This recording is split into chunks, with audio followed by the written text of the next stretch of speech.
Hallelujah. प्रभू येशू ख्रिस्त नावात आपले स्वागत आहे. आपण आपले बायबल उघडूया आणि एक वचन काढूया. स्तोत्रसंहितेचे पुस्तक 34वा अध्याय आणि त्यातील 19वा वचन तुमच्यासाठी वाचतो. धार्मिकाला बहुत कष्ट होतात, पण परमेश्वर त्या सर्वातून त्यास सोडवतो. परमेश्वर या वचनाबद्दल तुम्हाला आशीर्वादित करू. नुकताच काही दिवसापूर्वी आपण एक व्हिडिओ पाहिला असेल की धार्मिकाला संकट काय येतात किंवा धार्मिकाच्या जीवनात समस्या काय आहेत. तसंच हा पार्ट 2 आपण म्हणू शकू. तर ह्यामध्ये जे देवाने पवित्र आत्म्याने जे काही मला प्रकट केलं आहे, मार्गदर्शन केलेलं आहे, तेच मी आज तुम्हाला सांगत आहे. पहिल्या भागात आपण पाहिलं होतं की परमेश्वर जे मनुष्यावर संकट आणतो त्यामागे 2 कारणं असू शकतात. एक तर जेव्हा आपल्याला सुख समृद्धी असते, आशीर्वाद असतात, तेव्हा आपण देवाला धन्यवाद दिले नाही किंवा देवाचे गौरव केले नाही त्यामुळं. आणि दुसरा पॉईंट आपण पाहिला होता की परमेश्वर त्याद्वारे आपल्या जीवनात देवाचं गौरव करू इच्छितो आणि आपल्याला व आपल्याद्वारे इतरांना देखील आशीर्वाद करू इच्छितो. हे आपण पहिल्या भागात पाहिलं होतं. तर आता आपण दुसऱ्या भागात पाहणार आहोत की परमेश्वर जे आपल्याला संकट, धार्मिकाला जे संकट येतात त्यामागचे कारण काय हे दुसऱ्या भागात आपण पाहणार आहोत. की त्यामध्ये मला पहिलं सांगू द्या, पहिल्या भागात जे पाहिलं तेच देवाचे गौरव करून घेण्यासाठी. त्याविषयी मी काय जास्त बोलणार नाही. योहान 11:4 तुम्ही वाचू शकता. हालेलुया. योब 37:7 वाचू शकता. स्तोत्र 119, 67, 71 वाचू शकता. सफन्या 3:12 वाचू शकता. ठीक आहे. अनुवाद 8:18 वाचू शकता. अनुवाद 8:15-16 वाचू शकता. लूक 5:5 वाचू शकता. योहान 11:4 आणि मत्ती 14:17. ठीक आहे. पण मला तुम्हाला सांगू द्या की जे परमेश्वर धार्मिकाच्या जीवनात जे संकट येतात त्याद्वारे परमेश्वराची आणखी एक योजना आहे मनुष्याच्या बाबतीत. ठीक आहे. जे काही आत्ता ह्याच्या पहिल्या भागात पाहिले त्याचं आपण रिव्हिजन पण केली. तर मला त्या जे काही नवीन प्रकट झालेलं आहे तर त्यासाठी एक वचन वाचूया. रोम 8:28 मी तुमच्यासाठी वाचतो. ओंकार स्पष्ट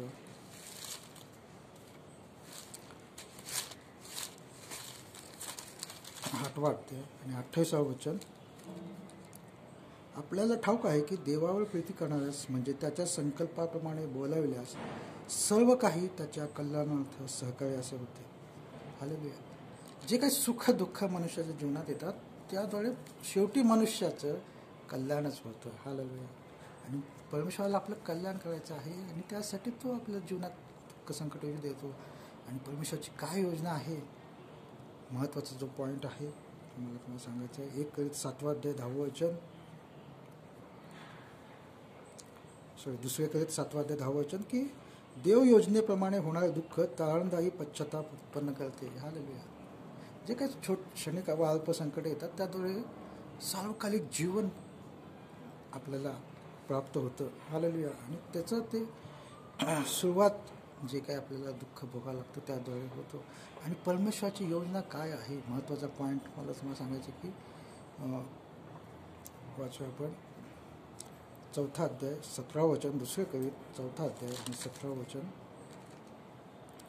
कारण आम्हावर येणारे क्षणिक व अल्प संकट हे आम्हासाठी अत्यंत मोठ्या प्रमाणात अनंतकारी गौरवाचा भार उत्पन्न करते. हालेलुया.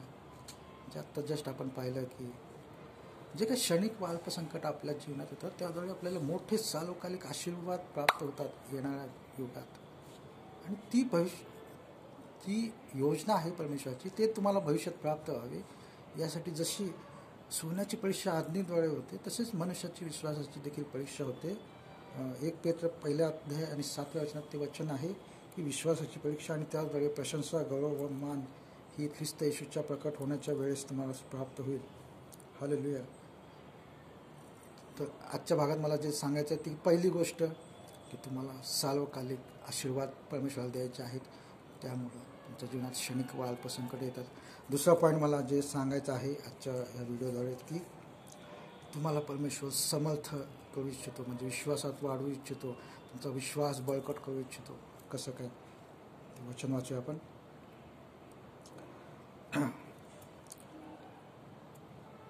1 Corinth 10वा अध्याय आणि 13वं वचन. मी तुमच्यासाठी ते वाचतो. पहिले करीत 10वा अध्याय आणि ते वचन.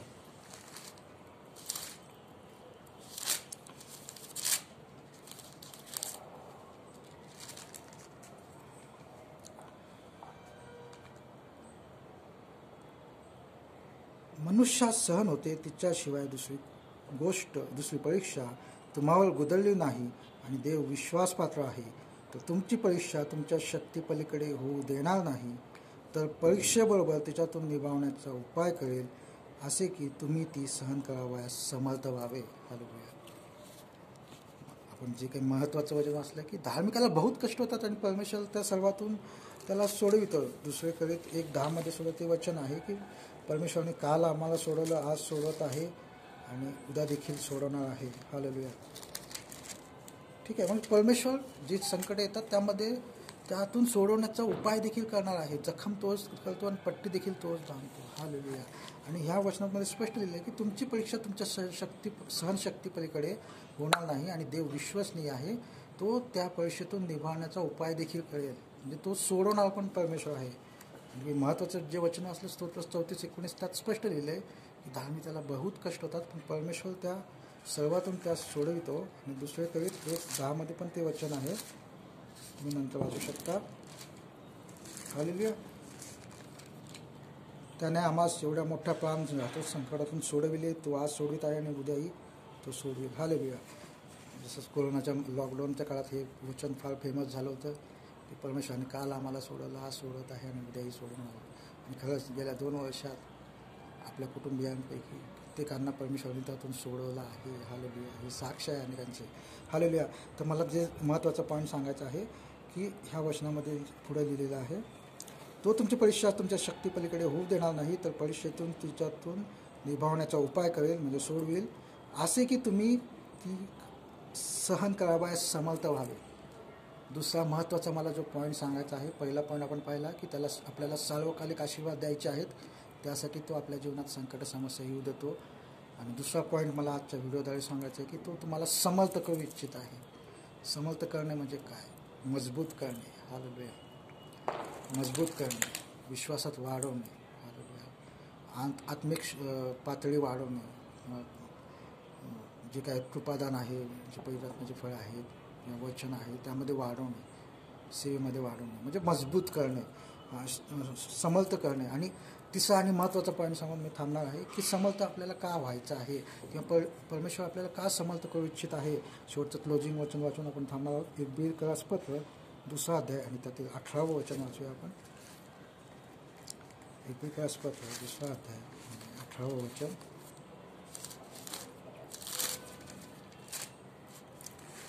मी तुमच्यासाठी ते वचन वाचतो. क्लोजिंग वचन आहे की परमेश्वर आपल्याला का समर्थ करू इच्छित आहे. 1 बिरकरासपत्र 2 अध्याय आणि 18वं वचन.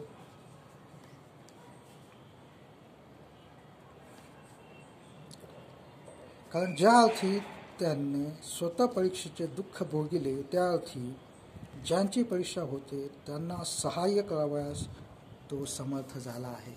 हालेलुया.